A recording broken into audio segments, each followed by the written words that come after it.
রহমানির রহিম। সম্মানিত তৌহিদি জনতা, আসসালামু আলাইকুম ওয়া রাহমাতুল্লাহ।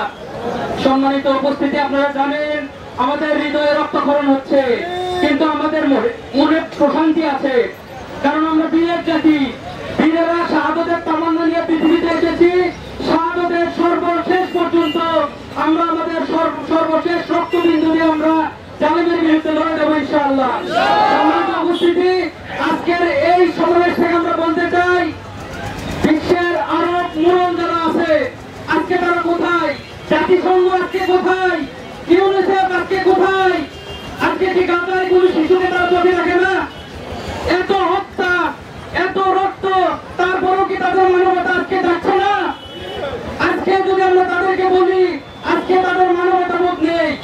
আমাদের পার্শ্ববর্তী দেশ, আমরা যদি ভারতের দিকে তাকাই, আজকে তারা ইসরায়েলের পক্ষ নিয়েছে। আমরা এখানে আসার আগেও দেখে আসলাম তারা ইসরায়েলের পক্ষে জমায়েত করছে। সম্মানিত উপস্থিতি, আমরা আজকে এই সমাবেশ থেকে বলে দিতে চাই, আমরা মুসলমানের জাতি, বীরের জাতি, আমরা শেষ পর্যন্ত লড়াই করে যাবো ইনশাআল্লাহ। আমরা খালিদ বিন ওয়ালিদের উত্তরসূরি, আমরা আহমদ বিন মুসার উত্তরসূরি। আমাদেরকে দেখে শয়তানও ভয় পায়। সম্মানিত উপস্থিতি, আজকে ইসরায়েল যখন আমাদের উপর বর্বর হামলা চালাচ্ছে, তখন আজকে বিশ্বের 200 কোটি মুসলমান বিভক্ত।